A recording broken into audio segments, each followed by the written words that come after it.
जय हरी सखीनो. तर चला आपण आज राहिलेला ब्लाऊज कंप्लीट करणार आहोत. तर बघा हा माझा समोरचा भाग आहे, अस्तर चिटकून झालेला आहे. तर बघा खालचा जो आपला टक्स आहे तो आपल्याला 1 इंचाचा द्यायचा आहे. तर बघा असा खालचा टक्स 1 इंचाचा मारून घ्यायचा आहे आपल्याला. तर खाली आपला पप छान येण्यासाठी 1 इंचाचा टक्स असतो आणि बाकीचे टक्स आहेत ते आपले पाव इंचाचे देऊन घ्यायचे छोटे छोटे. तर बघा अशा पद्धतीने तुम्ही ब्लाऊज शिवून बघा, एकदम छान बसतो. आणि 32 साईजच्या ब्लाऊजला एवढे टक्स मारल्यानंतर बघा पप किती छान येतोय. तर बघा अशा पद्धतीने छोटे छोटे जे टक्स आहेत ते पहिल्यांदा तुम्ही मारून घ्यायचेत. तर बघा इथे बघू शकता मी टक्स चारी पण मारून घेतलेले आहेत आपल्याला. हे बघा असं थोडंसं दोरा ठेवूनच आपल्याला कटिंग करायचं आहे. बघा किती छान पप आलेला आहे. तर बघा मी दोन्ही पण बाजू तयार करून घेतलेले आहेत. अशा पद्धतीने तुम्ही दोन्ही पण बाजू तयार करून घ्यायच्या त्या. आणि बघा पप किती छान आलेला आहे. तर अशाच पद्धतीने तुम्ही ब्रेसपट्टी जी जोडलेली आहे आपली अस्तरच्या कपड्यावर, मेन कपड्यावरती ठेवून ती घ्यायची आहे. आणि जी ब्रेसपट्टी ज्या बाजूला बसते त्या बाजूला ठेवून घ्यायची. तर बघा सरळला सरळ ठेवून घ्यायची अशी, आणि त्याच्यावरती असं उलटं ठेवून ज्या बाजूला जी बसते त्याला ती जोडून घ्यायची. तर कपडा बघा ब्रेसपट्टीचा खाली साडीचा कपडा आला पाहिजे आणि वरतीही उलटा ब्लाऊज पीस आला पाहिजे आपण टक्स मारलेला. तर बघा आता बघू शकता अशा पद्धतीनं टाकून घ्यायचं आपल्याला सरळ कपड्यावरती, सरळ म्हणजे सवास. तर अशा पद्धतीनं ही पण आपली ब्रेसपट्टी आपण जोडून घेणार आहोत. तर या पद्धतीने ब्रेसपट्ट्या जोडून घ्यायच्या. वरून आता आपण हे गुंडाळत आणायचं आहे आणि मध्ये ब्रेसपट्टीमध्ये ठेवून घ्यायचं आहे आणि अशी टीप मारायची की जेणेकरून आतला कपडा व्यवस्थित आतमध्ये सरकवून ठेवायचा आहे. ते टीपमध्ये अडकलं नाही पाहिजे. असे आपल्याला कट मारून घ्यायचे छोटे छोटे. दुसरा पण भाग आपण त्याच पद्धतीने करून घ्यायचा आहे.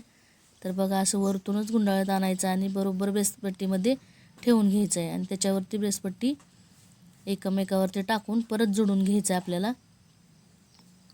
तशा पद्धतीनं बघा व्यवस्थित आतमध्ये अडकलं नाही पाहिजे आणि कट मारून घ्यायचे आणि व्यवस्थित या पद्धतीनं आपल्याला ती बाहेर आलं पाहिजे.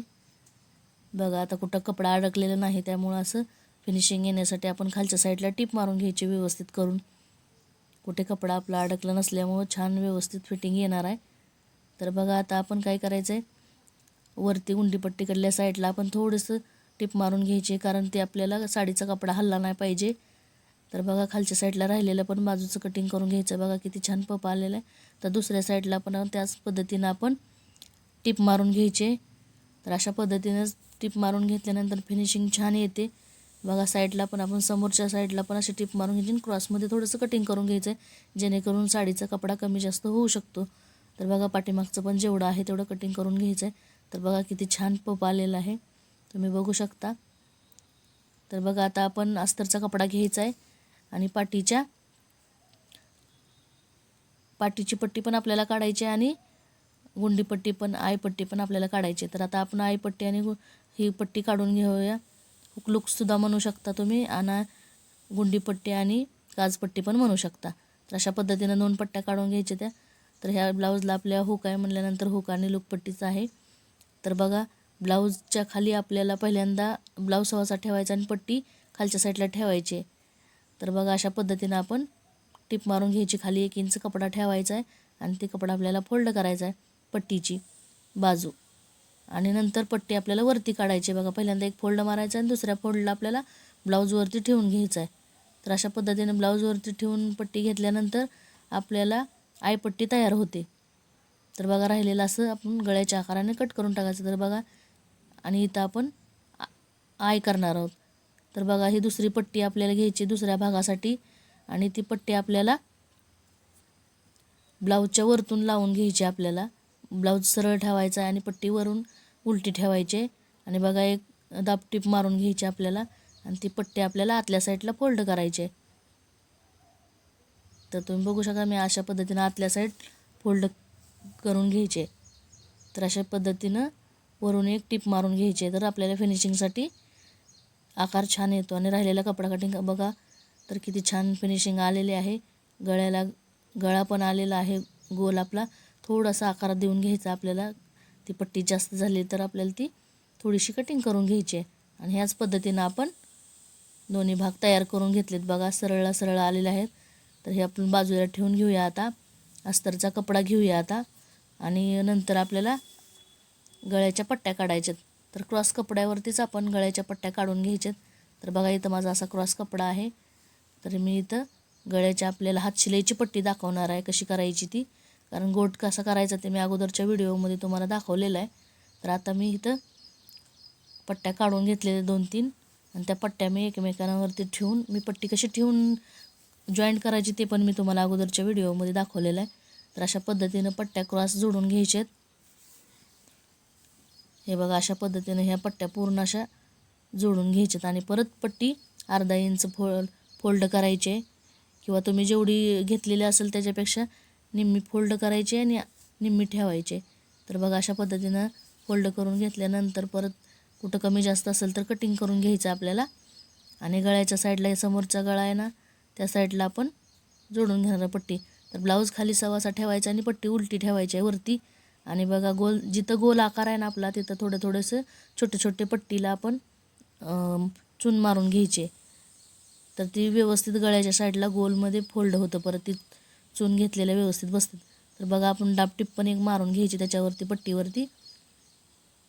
तर अशा पद्धतीनं आपण डापटीप देऊन घ्यायचे. कमी जास्त असलेला कपडा कटिंग करून टाकायचा आणि तीच पट्टी परत आतल्या साईडला फोल्ड करायची आणि वरून एक 4 नंबर टिप मारून घ्यायची आपल्याला, की जेणेकरून आपल्याला हातशिलाई केल्यानंतर तो उसवून काढता येईल म्हणून. तर बघा गोल आकारात किती छान माझी पट्टी हातशिलाईची बसलेली आहे. आणि नंतर तुम्ही ब्लाऊज तयार झाल्यानंतर हातशिलाई करून घ्यायचे. तर दुसरा पण भाग मी तशाच पद्धतीने करून घेतला आहे, तुम्ही पण करून घ्या. तर बघा आता मी पाठीचा भाग घेतलेला आहे आणि टक्स मारून घेणार आहे. तर बघा पाठीच्या मध्यापासून ते पलीकडल्या साईडला 4 इंच घेतलेला आहे आणि उभा टक्स पण 4 इंचाचाच घेतलेला आहे.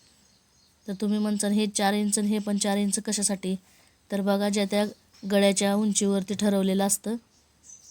तर गळ्याची जर आपली पाठीची पट्टी खाली गळ्याची जास्त मोठी असेल तर आपण टक्स पण उंचावरती देऊ शकतो, तर छान दिसते. आणि जर गळा जर तुमचा 10-12 असेल, पट्टी लहान असेल तर तुमचे टक्स पण लहान येणार. बघा या पद्धतीनं पाठीचा कुठं कमी जास्त असेल तर थोडंसं आतला कपडा नाही सापडला तर तुम्ही त्याच्यावरती आणखीन एक टीप मारून घ्यायचे. तर बघू शकता दोन्हीकडल्या साईडला मी एक टीप आणखीन एक मारून घेतलेली, की जेणेकरून अस्तरचा कपडा येतो कॉटन असल्यामुळं लगेच बसतो, पण वरचा कपडा आपला कॉटन नसतो त्याच्यामुळं बसत नाही. तर बघा आता आपण पाठीची पट्टी तयार करणार आहोत. तर गळ्याचा भाग निघालेला आहे हा. तर आपण पूर्ण कमी जास्त येतो कपडा कटिंग करून घ्यायचा आहे. 2 इंचाची पट्टी घ्यायची आहे आणि बघा ही डबल फोल्ड आहे, तर आपण मधून ह्याला कट करून घेणार आहोत. अशा पद्धतीने तुम्ही पट्टी कट करून जॉईंट द्यायचं आहे तिला, अशा पद्धतीनं जॉईंट द्यायचं आहे. तर बघा अशी टीप मारून घ्यायची आणि वरती एक पट्टी खोलून एक डाब टीप मारून घ्यायचे. बघा एवढी पट्टी तयार केलेली आहे मी आणि अर्धा इंच पट्टी फोल्ड करायची. त्याच्या अगोदर अजून मोजून घेऊया आपण. तर जेवढी आपली पाठीचा भाग आहे ना त्याच्यापेक्षा 2 इंच पट्टी जास्त ठेवायची, कारण आपल्याला मध्ये मध्ये थोडीशी चून घ्यायची ना त्याच्यामुळं. तर अर्धा इंच पट्टी आपण फोल्ड करून घ्यायची अशा पद्धतीनं. तर बघा आता ती ब्लाऊज सवासा ठेवायचा आणि पट्टी उलटी ठेवायची. बघा आता ही अशीच या पद्धतीनं आपण पट्टी जोडत यायचं आहे. तर बघा खालचं मार्जिंग जे आहे टक्सचं ते पहिलं जे मार्जिंग येणार आहे ते मशीनकडे द्यायचं आहे आपल्याला आणि वरती एक नॉच वरती बारीक असं चून मारून घ्यायची आणि इकडचं मार्जिंग आपल्याकडल्या साईडला करून घ्यायचं आणि त्याच्या पण वरती एक चून मारून घ्यायचे. तर बघा अशा पद्धतीनं पट्टी जॉईंट करून घ्यायची आणि एक दाबटीप मारून घ्यायची वरती, की जेणेकरून आपल्या पाठीच्या पट्टीला फिनिशिंग छान येईल. अशा पद्धतीनं आपण आणि राहिलेला कपडा परत कटिंग करून टाकायचा. तर बघा तर किती छान पट्टीचा माझ्या शेप आलेला आहे.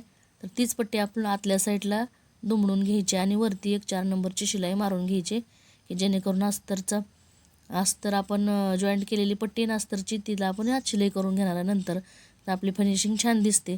तर अशा पद्धतीनं सेट करत जायचं आणि टिप मारून घ्यायची.